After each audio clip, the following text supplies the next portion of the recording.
on ne migre pas par plaisir. On migre parce que c'est une nécessité, quelquefois pour s'enrichir, quelquefois pour gagner de l'argent. Il y a quelquefois un rêve d'Eldorado. Quand on part pour l'Amérique, et on a toujours une Amérique. On a toujours une Amérique, on espère toujours que ça ira mieux. Mais on ne quitte pas son chez-soi facilement. Donc je ne pense pas que la migration en soi soit un bonheur. Émile Temim, historien.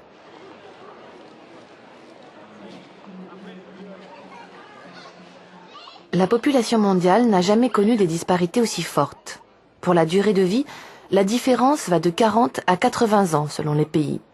Pour l'alimentation, la différence va de situation de famine à la surnutrition.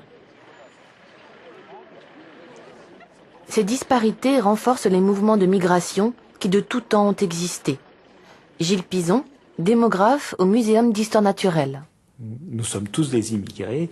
Les 6 milliards d'hommes d'aujourd'hui descendent tous d'une même population ancêtre qui vivait il y a environ 100 000 ans dans cette région du monde, en Moyen-Orient et en Afrique de l'Est. Et c'est par des migrations de membres de cette population que s'est fait le peuplement de l'Europe, de l'Afrique, de l'Asie, et puis de l'Océanie, et enfin par le détroit de Bering, de l'Amérique du Nord. Alors plus récemment, au cours des 500 dernières années, l'humanité a connu de grands mouvements de migration. C'est d'abord le déplacement de 40 millions d'Européens qui ont quitté l'Europe pour peupler l'Amérique.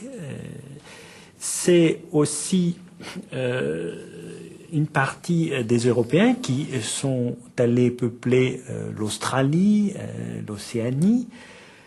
C'est aussi les 10 millions d'Africains qui ont été réduits en esclavage par les Européens et emmenés dans les Antilles et en Amérique du Nord et en Amérique du Sud.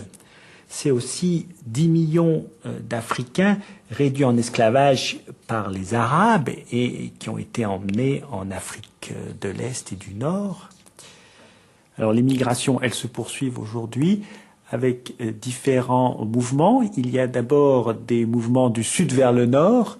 C'est notamment des personnes d'Amérique latine qui migrent vers les États-Unis en traversant le Rio Grande, cette frontière entre le Mexique et les États-Unis. C'est des Africains du nord ou au sud du Sahara qui migrent vers l'Europe en traversant la Méditerranée. D'autres mouvements se font d'est en ouest ou d'ouest en est. C'est notamment des Asiatiques venant d'Asie du Sud, d'Inde, de Pakistan, d'Asie du Sud-Est, comme les Philippines, ou la péninsule indo-chinoise, et qui migrent soit dans les pays du Golfe Persique, soit en Europe. C'est des habitants d'Europe de l'Est ou centrale qui migrent en Europe de l'Ouest, ou venant de Turquie, qui migrent en Europe de l'Ouest. Un mouvement aussi assez important, ce sont des personnes d'Asie qui migrent vers les États-Unis, donc en direction là, de l'Est, vers la côte ouest des États-Unis.